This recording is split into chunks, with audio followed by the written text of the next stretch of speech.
আসসালামু আলাইকুম। আন্তর্জাতিক সংবাদে আপনাদেরকে স্বাগতম। শুরুতে জানিয়ে দিব সংবাদ শিরোনামের পরে বিস্তারিত। যুদ্ধবিরতি বাস্তবায়নে লেবাননের সেনাবাহিনীর সঙ্গে কাজ করবে হিজবুল্লাহ। এরপরে জানিয়ে দিব সিরিয়ার ছাত্রাবাসে বিদ্রোহীর হামলা, নিহত 4 জন। আরও জানিয়ে দিব ইরানে পারমাণবিক শক্তি দ্বারা হওয়া ঠেকাতে সবকিছু করবে হুঁশিয়ারি নেতানিয়াহু। শুনছিলেন সংবাদ শিরোনাম, এখন বিস্তারিত।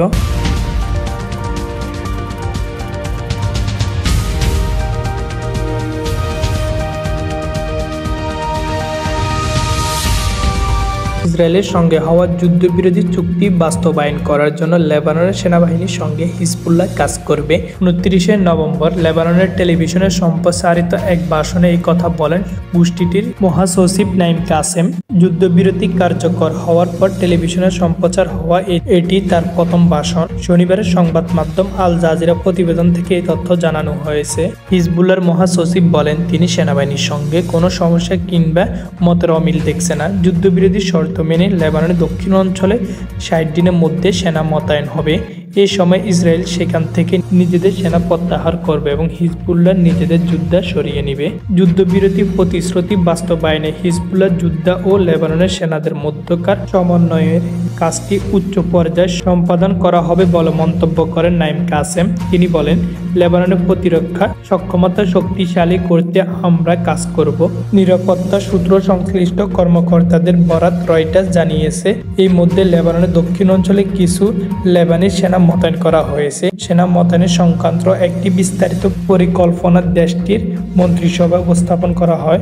1 বছরেরও বেশি সময় রক্ষাক্ষয়ের যুদ্ধের পর গত বুধবার 27 নভেম্বর ইসরায়েল ও হিজবুল্লাহর মধ্যে যুদ্ধবিরোধী চুক্তি কার্যকর হয়েছে। যুক্তরাষ্ট্র ও ফ্রান্সের মধ্যস্থায় শায়ী হওয়া চুক্তি অনুযায়ী দক্ষিণ লেবানন থেকে নিজেদের সেনা সরিয়ে নিতে 60 দিনের সময় পাবে ইসরায়েল। এই সময় কোনো পক্ষ একে অপর পক্ষে হামলা চালাতে পারবে না।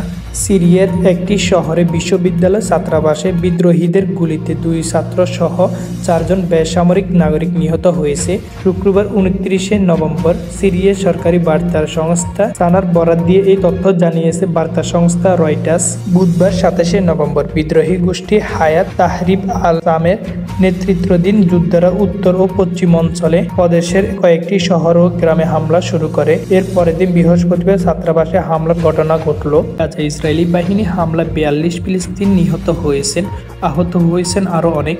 এছাড়া মধ্য গাজায় বোমা হামলা এবং উত্তর ও দক্ষিণে গভীরে ট্যাঙ্ক নিয়ে হামলা চালিয়েছে ইসরায়েলি বাহিনী। বৃহস্পতিবার 28 নভেম্বর মেডিকেল কর্মীরা এই তথ্য জানিয়েছেন খবর আল জাজিরা। ইরান সমর্থিত লেবাননের সশস্ত্র গোষ্ঠী হিজবুল্লাহ ও ইসরায়েলের মধ্যে যুদ্ধবিরতির একদিন পর গাজায় এমন ভয়াবহ হামলা চালিয়েছে তেল আবিব। এদিকে হিজবুল্লাহ ও ইসরায়েলের মধ্যে যুদ্ধবিরতি কার্যকর হওয়ার অনেক ফিলিস্তিনি আশা করেছে হয়তো হামাস ও ইসরায়েলের মধ্যে যুদ্ধবিরতি হবে এবং 1 বছরের বেশি সময় ধরে গাজা চলমান যুদ্ধ বন্ধ হবে। জাতিসংঘ আবারও সতর্ক করেছে, গাজায় দুর্ভিক্ষ আসন্ন, যেখানে 2 মিলিয়নের বেশি মানুষ অল্প খাদ্য এবং নিরাপত্তার পানীয় জলের মধ্যে জীবন চালাচ্ছে। 16 বছরে কম হলেও চালানো হবে না। গত বছরের 7 অক্টোবর ফিলিস্তিনের স্বাধীনতা কর্মী সংগঠন হামাস দক্ষিণ ইসরায়েলের ইতিহাসের ভয়াবহ অভিযান চালায়। এরপর থেকে ইসরায়েল গাজায় প্রতিনিয়ত হামলা চালিয়ে যাচ্ছে।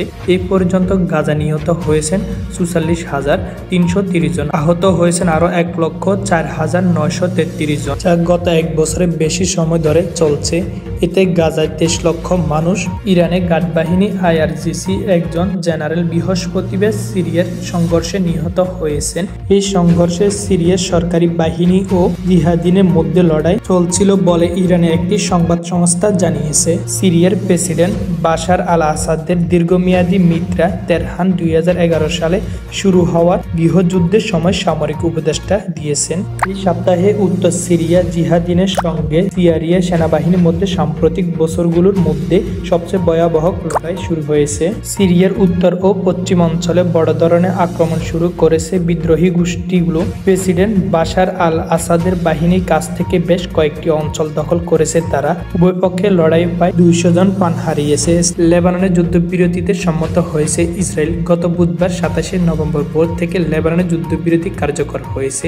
এরপরে দেশটির দক্ষিণ অঞ্চলে 10 এলাকায় প্রবেশ নিষেধাজ্ঞা দিয়েছে ইসরায়েল। বৃহস্পতিবার 28 নভেম্বর আনাদুলো এজেন্সির এক প্রতিবেদন থেকে এই তথ্য জানানো হয়েছে। ইসরায়েলি সেনাবাহিনী জানিয়েছে লেবাননের নাগরিকদের দক্ষিণ অঞ্চলে 10 গ্রামে প্রবেশ না করতে সতর্ক করা হয়েছে। যুদ্ধবিরতির দ্বিতীয় দিনে সেনাবাহিনী এমন বার্তা দিয়েছেন।